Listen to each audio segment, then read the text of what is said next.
जय श्री राम, जय महाराणा, जय राजपूताना, हर हर महादेव, जय माँ भवानी, जय हिंद। हमारे इतिहास में प्रायः हमारे महापुरुषों के चरित्र को छुपा दिया गया है, हमारे वीरों के चरित्र को छुपाने का प्रयास किया गया है। और जो वामपंथी इतिहासकार हैं उन्होंने ऐसी मानसिकता क्रिएट करी है कि आप देखोगे यहाँ के छोटे छोटे बच्चों को भी पता है कि औरंगजेब उसका बाप, शाहजहां उसका बाप, जहांगीर उसका बाप, अकबर उसका बाप, हुमायूं, बाबर तक कई वंशज गिना देंगे, वो वंशजों के नाम गिना देंगे। परंतु पूछो कि महाराणा प्रताप जी के पुत्र का क्या नाम था, तो शायद ही कुछ लोगों को याद हो कि वो महाराणा अमर सिंह जी थे। कहो कि महाराणा प्रताप जी के पिताजी का क्या नाम था, तो बहुत कम ऐसे लोग होंगे जो पता पाएंगे कि वो महाराणा उदय सिंह जी थे। और ऐसे महापुरुषों के चरित्र को अगर हम नहीं जानते हैं तो हम क्या जानते हैं। आज से आरंभ करते हैं सच्चा इतिहास की एक नई श्रृंखला, महाराणा प्रताप जी के पिताजी महाराणा उदय सिंह जी के बारे में।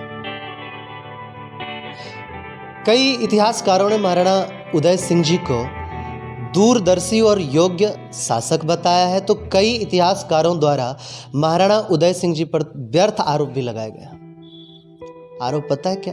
कुछ इतिहासकार तो यहां तक कहते हैं कि महाराणा सांगा और महाराणा प्रताप जी के बीच में अगर उदय सिंह नहीं होते तो चित्तौड़ पर कभी मुगल का आधिपत्य होता ही नहीं। ऐसा कहने वाले न केवल महाराणा उदय सिंह जी का बल्कि महाराणा प्रताप जी का भी अपमान करते हैं। महाराणा सांगा के बाद अक्सर अगले महाराणा का नाम महाराणा उदय सिंह जी ही लिया जाता है, और यह भी कहा जाता है कि महाराणा सांगा ने अपने जीवन में जो भी पाया वो महाराणा उदय सिंह जी ने गवा दिया। जबकि महाराणा सांगा जी का देहांत 1527 ईस्वी में हुआ था और महाराणा उदय सिंह जी का राज्याभिषेक 1540 ईस्वी में हुआ। बीच के 13 वर्षों में बहुत कुछ हुआ, परंतु इतिहासकारों का इस पर कोई ध्यान ही नहीं है।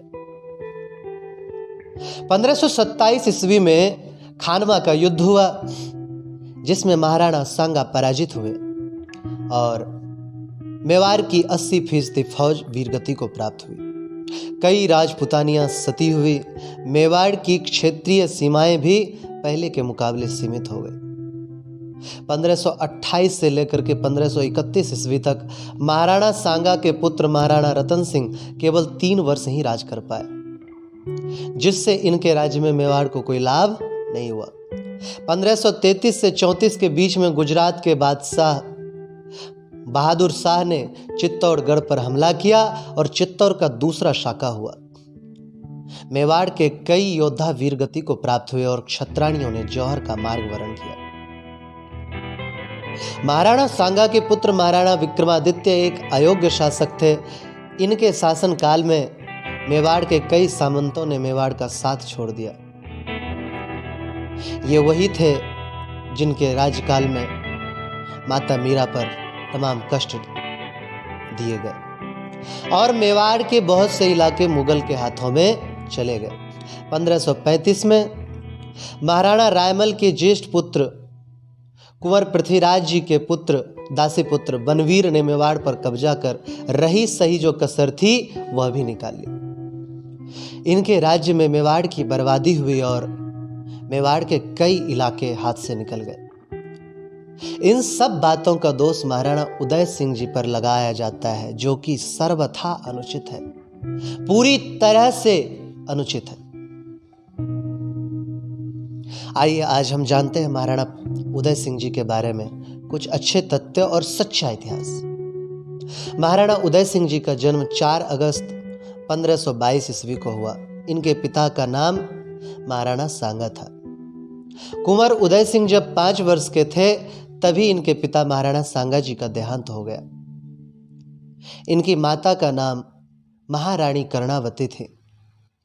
महारानी कर्णावती बूंदी के राव नर्मदाहाड़ा की पुत्री थी। कुंवर उदय सिंह जब 12 वर्ष के थे तभी उनकी माता महारानी कर्णावती जी ने अनेक क्षत्राणियों के साथ जौहर किया। कम उम्र में ही कुंवर उदय सिंह जी के माता पिता का देहांत हो गया और फिर बनवीर ने भी इनको मारने का प्रयास किया। लेकिन पन्नाधाय जी ने अपने पुत्र चंदन का बलिदान देकर कुंवर उदय सिंह जी के प्राणों की रक्षा की। इस प्रकार महाराणा उदय सिंह जी का शुरुआती जीवन काफी कष्टप्रद रहा। पन्नाधाय कुंवर उदय सिंह जी को लेकर के कुंभलगढ़ चली गई। वह वहीं पर किलेदार आशा देवपुरा ने 6 वर्षों तक कुंवर उदय सिंह जी का लालन पालन पोषण किया। 1537 ईस्वी, इस समय महाराणा सांगा जी के 7 पुत्रों में केवल कुंवर उदय सिंह जी ही जीवित थे। धीरे धीरे मेवाड़ में यह बात फैल गई कि महाराणा उदय सिंह जी जीवित हैं, पर बनवीर बेखटके चित्तौड़ पर राज्य करता रहा, क्योंकि बनवीर को पूर्ण विश्वास था कि उसके हाथों से कुंवर उदय सिंह जी मारे जा चुके हैं। कियो वद विक्रम को बनवीर, उदय हरि गे गिरि कुंभल तीर, धरे बनवीर तबै सिर छत्र, सुभट्टन के दट झंझट तत्र। बनवीर जानता था कि मेवाड़ के सामंत एक दासी पुत्र को अधिक समय तक मेवाड़ पर शासन करता हुआ नहीं देख पाएंगे। इसलिए चित्तौड़ में दासी पुत्र बनवीर ने असल राजपूत बनने की बहुत कोशिश की। एक दिन बनवीर ने सभी सरदारों को भोजन के लिए आमंत्रित किया। भोजन के वक्त बनवीर ने अपनी थाल में से कोठारिया के रावत खान पूर्विया चौहान की थाली में कुछ झूठा परोस करके रख कर कहा कि इसका स्वाद बहुत अच्छा है, तुम भी चखो। रावत खान ने भोजन की थाली में से हाथ खींच लिया और उठ कर के जाने लगे। तो बनवीर ने पूछा, क्या हुआ, भोजन क्यों नहीं करते? रावत खान ने कहा, मैं खा चुका हूं। बनवीर ने कहा कि यह तो तुम्हारा बहाना है, क्या तुम मुझे कम असल राजपूत जानकर घिन करते हो?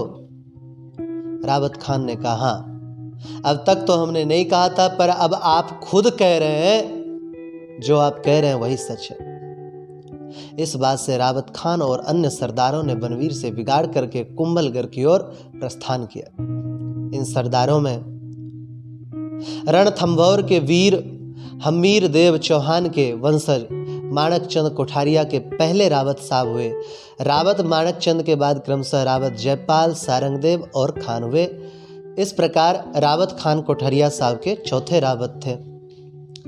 तो रावत खान ने कुंभलगढ़ पहुंच करके कुंवर उदय सिंह जी से भेंट की और सलुम्बर के साईदास चुंडावत, केलवा के जग्गा चुंडावत और बागौर के रावत सांगा को बुलावा भिजवाया।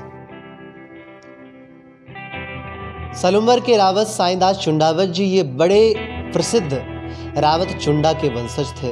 रावत चुंडा जी के बाद सलुम्बर की गद्दी पर क्रमशः रावत कांधल, रतन सिंह, रावत दूदा जी विराजमान हुए। फिर सलुम्बर के 5वें रावत साहब साईदास जी हुए और केलवा के रावत जग्गा चुंडावत जी। ये केलवा राठौर राजपूतों का ठिकाना है, लेकिन उस समय यहाँ चुंडावतों का अधिकार रहा।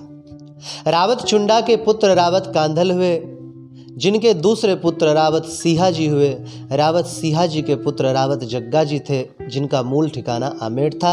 और बागौर के रावत सांगा जी, जिनको बुलावा भेजा था इन्होंने, उस समय बागौर के रावत सांगा जी का ठिकाना था, लेकिन इनका मूल ठिकाना देवगढ़ रहा है। रावत चुंडा के पुत्र रावत कांधल के छोटे पुत्र रावत सांगा जी हुए और रावत सांगा देवगढ़ वालों के मूल पुरुष हैं। सभी सरदारों ने कुंभलगढ़ पहुंचकर महाराणा उदय सिंह जी को नजरें दी और उनका राज्याभिषेक किया। इस तरह महाराणा उदय सिंह जी का राज्याभिषेक 15 वर्ष की आयु में हुआ, लेकिन असल राज्याभिषेक तो चित्तौड़ विजय से ही संभव था। वीर विनोद, अमर काव्य वगैरह ग्रंथ में भी महाराणा उदय सिंह जी के राज्याभिषेक का सही समय चित्तौड़ विजयगढ़ के बाद ही बताया गया है। आगे की कथा अगले भाग में कहेंगे। अगर आपको यह वीडियो पसंद आती है, हमारे द्वारा वर्णन किया गया इतिहास पसंद आता है, तो वीडियो को लाइक, शेयर, सब्सक्राइब करें। जय श्री राम, जय महाराणा, जय राजपूताना, हर हर महादेव, जय मां भवानी, जय हिंद।